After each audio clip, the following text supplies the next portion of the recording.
How old are you now? I'm 35. 35. And you discovered that you're into all this crazy stuff when? I don't mean to call it crazy. Well, my ex kind of like, he opened me up into the world of play parties and the lifestyle and all that. And then I met my partner about 2.5 years ago, and he's in the adult industry. He works in the adult industry, and he sets up gangbangs and group play and all that. So that's how I kind of found my way into it. And then, so I began doing that, and then I began creating content, and then I'm starting in porn. So. And this is how you make a living? No, it's just I'm just starting, so it's just like a side thing at the moment. Right. I already have a job, so yeah. And you're into it. You enjoy it. Yes. Do you think Very you would have much. figured this out if a guy hadn't exposed you to it or opened your mind to it? Well, my current partner, I found him on a dating app, and he put that he works in an adult industry, and he had a porn site. He has a porn site, and that's what kind of like lured me in to kind of talk to him more and chat with him and want to see him and learn more about what he does and all that. So, yeah, and then the rest is history. And it's something. Explain what it is. What kind of things you're into? Gangbangs. That is one of the things. Anal sex. Yeah, mainly those two. And a lot of, basically group play and DP, DVP, DAP, all these things. Yeah, there's a whole world of people that are into this stuff, right? Yeah, yeah. Not many, but there's a good Squares number. like me have no idea. Yeah. And it's almost like a whole subculture of people that are having fun, right? Yes. I mean, the main thing is having fun, the immersive experience of it, where everyone's aligned, everyone's connected. There's also like a big factor of consent. It's really important that everybody, that the woman is like seen, she's respected, she's in control of the situation, of the experience, basically. And that's what makes it even better. And what else? Yeah, it's just like all that collective attention and the intensity and the rawness of it is just very, very empowering. It's just so powerful.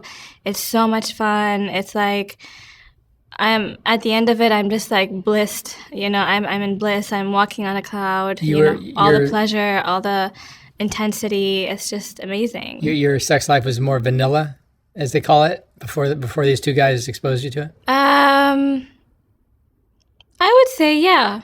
Because I was in monogamous relationships for the most part of my life, up until I met my ex, and then my partner and I were non-monogamous at the moment, so like the whole time.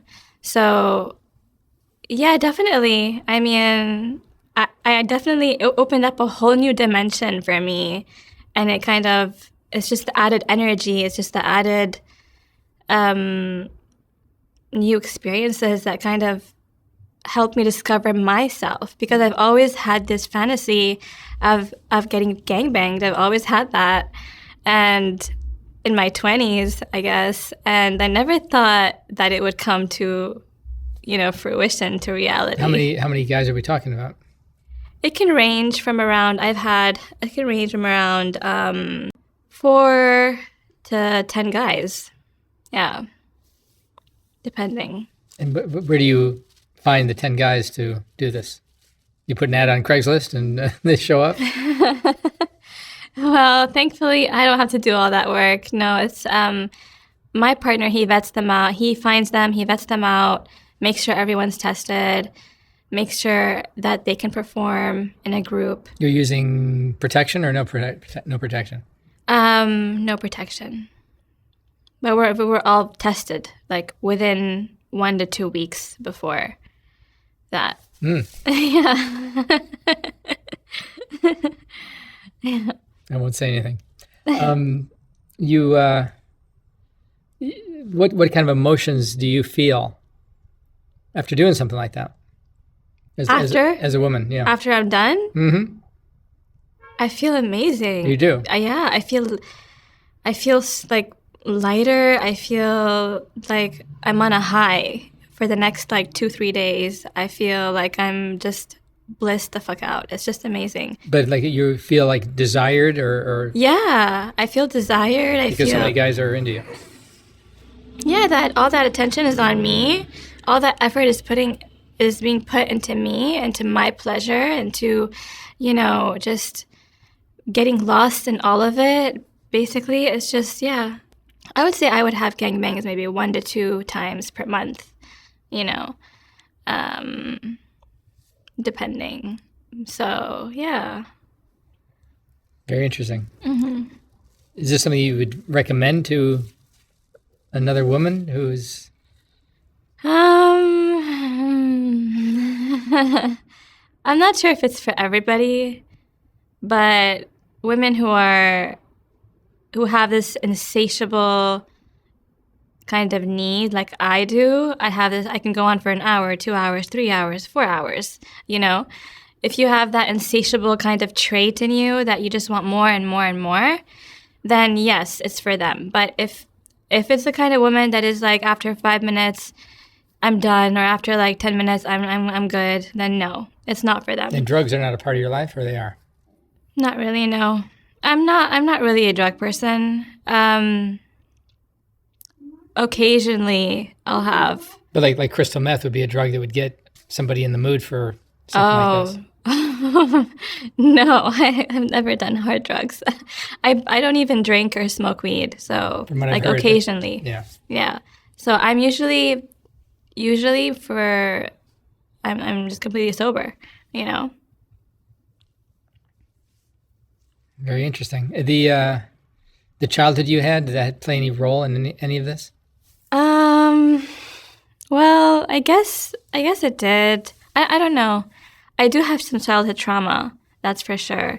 I grew up, my mom and my dad I grew up here, but my mom and my dad, like early teens, preteens, there was a lot of like fighting, violence, abuse, and all that from my dad.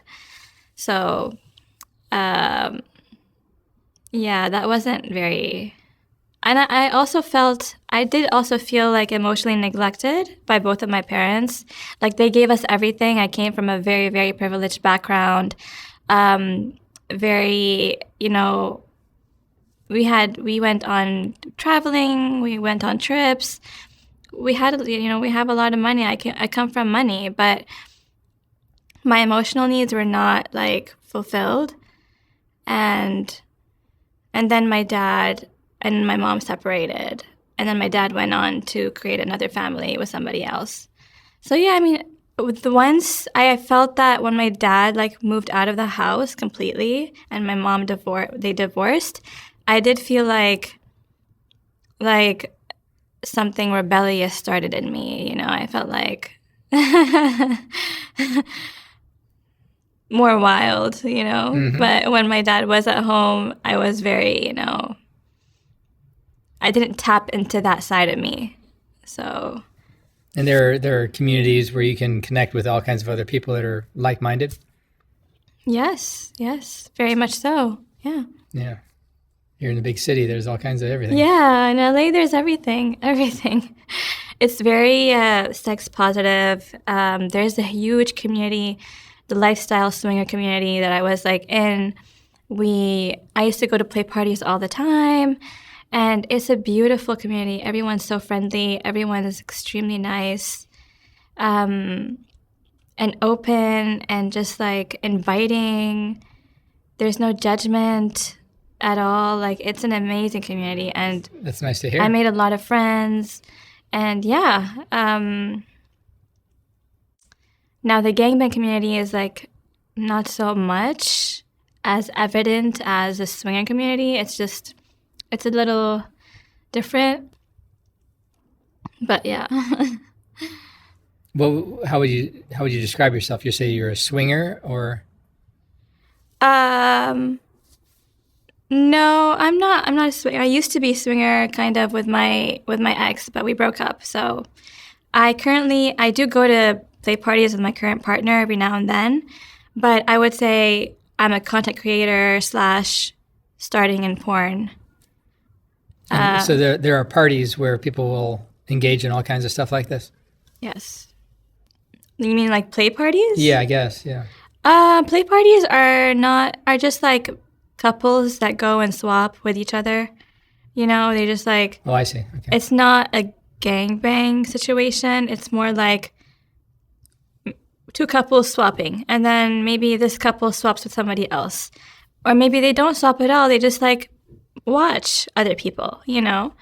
So it's like, it's a very different vibe than the gangbang setting and the group play setting kind of, you know. Diseases have never been a problem for you? No. That's great. No, everybody in the play parties, in the swinger, everybody uses condoms. Everybody. Oh, they do? Yes, it's a must. Probably better that way. Yeah. And so there was no trauma or anything like that in your life. You just kind of have an open mind. Sounds like. Yeah, no, there was a lot of trauma. Sexual?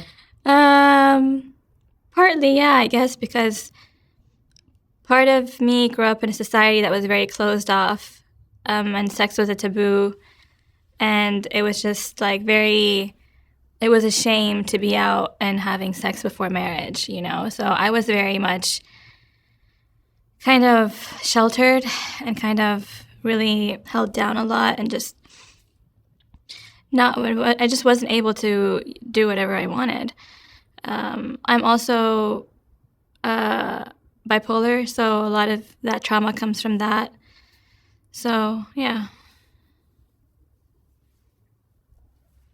And so as a woman, you don't feel disrespected or anything like that? No, not at all. Why would I feel disrespected? Oh, I don't know. You're being... Guys are just...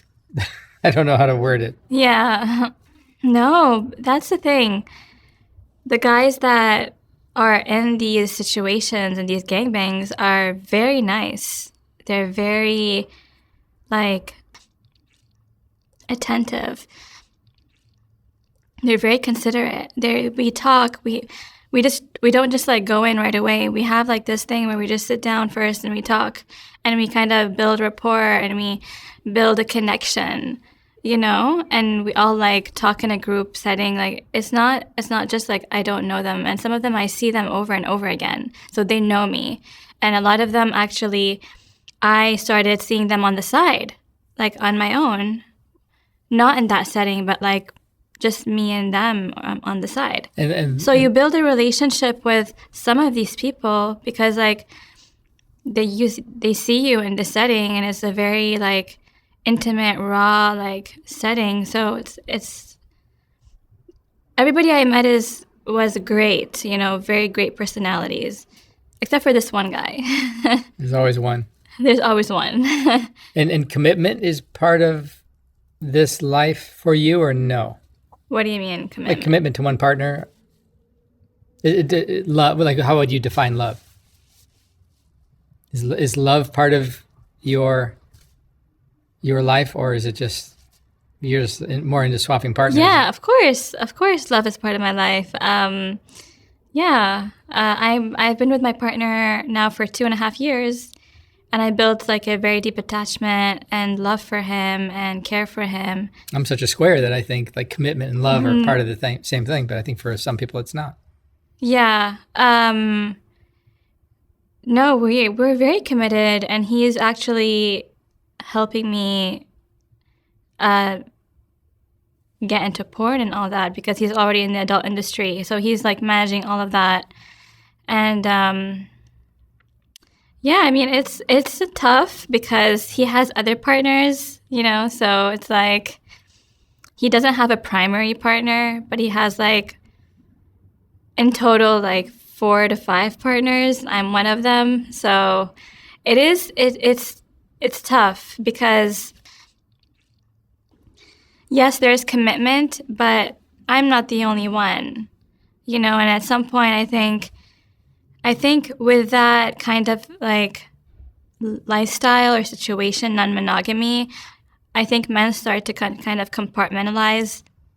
This person is for that. This person's for this. This person will give me this, and I think that's inevitable. You can't, and he's not like polyamorous. He's non-monogamous. So he's not the kind that is going to invest so much emotion into every single relationship. But with me and him, we've gotten so emotionally close and we've been together the longest. His other partners are newer.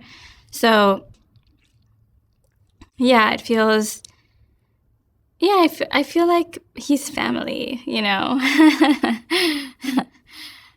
What are the most surprising things that you've learned or experienced from having this very different lifestyle? Like Surprising your sex life is things? very different than a girl who's normally looking for one partner. How my life is like, Like, are you getting phone calls all the time, or what does your personal life look like? phone calls from where? A million different guys that want to have some fun with you this weekend? No, actually, I'm pretty like, aside from the shoots that I do, the porn shoots and the gangbangs and the play parties, I'm pretty like monogamous with my partner. That's good. I don't actually have any other partners but him. Okay. And I feel like, I could if I wanted to, but at this time, I'm happy with the way things are. And does your appetite for new and different experiences sexually continue to expand, or is it just like you're just doing this and you're good here and you're done with it? No more exploration. No, of course I do want more exploration. Like just the other day, I had my first professional porn shoot, and that was a whole different experience from all the other shoots that I did or content creation and all that with non-professional ones, But so that was very, very empowering actually, because I felt like, I felt it was different, but I also got paid a good amount of money, so that was also a great part of it. Like I had a lot of fun. At the same time, I got paid, and I got to meet great people. So I think with porn, it will expand more and more and more beyond what I'm doing right now, or as I immerse in it more and more. Mm-hmm. Tell me about your first experience as the subject of a gangbang. I mean, I did not feel awkward, and I was, I was filled up everywhere and every. I'll bet. So, no, it was a lot of fun. It was a lot of fun, and then from then on, I just started doing it very frequently. Yeah. Is this something you think? Did you fantasize about things like this before you ever got started? Yeah. In my 20s, I used to fantasize, like, I used to have this fantasize about, like, military men just, like, getting gangbanged by, like, 10 of them. And I used to fantasize about it, but I just didn't know where or how to get at it. And it never feels like too much or too extreme for you? Too extreme in what sense? I think that you answered my question just by saying that. It's No. really not that big a stretch for you. I mean, it's extreme in the sense of like overstimulation, definitely. It can get overstimulating, but in a good way for me. And I love that. I love the, the adrenaline. I love all the pleasure, the rushes in my body, everything. It's just, I think I'm the kind of person who needs more to feel like, who needs more out of experiences in my life. Like the more adrenaline, the more extreme, the more intensity, the better for me. And I've been like that in a lot of other areas in my life too. So, yeah. Are there things you would like to possibly experience in the future? I'm thinking, what else is there? You're going to run out of ideas eventually, right? I think I've done a lot. That's a thing. I'm trying to figure out.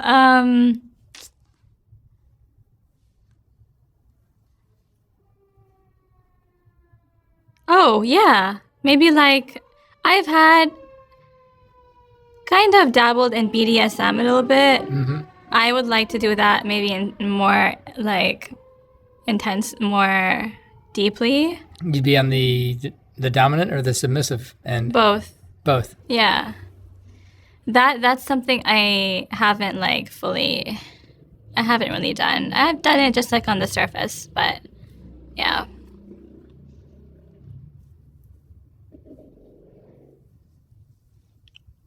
So you're enjoying this life. For you, this works really nicely. Yeah, it works very nicely. Can you recommend it? Do you think other women would enjoy this, or do you think it's just too much for a lot of women? I mean, I think I do recommend it, especially if you have a partner who you're committed to, who is supportive, who's there for you emotionally, because sometimes it can be a lot emotionally if like you have nobody. It's got to be hard as a single woman. If you're doing it single and you have no romantic relationship, it can be great, but a lot of times a woman wouldn't do it over and over again if she's single and without that support. But because I had that support from the beginning, it's like it felt very easy and comfortable. Mm-hmm. Yeah. What are the downsides of it? Are there any downsides to it? Any downsides? Oh, yeah. So actually, when I did my first gangbang, and after we were done, the next time I met him, my partner, and I was like, how come they're like not hot? They're not like necessarily very attractive and good looking.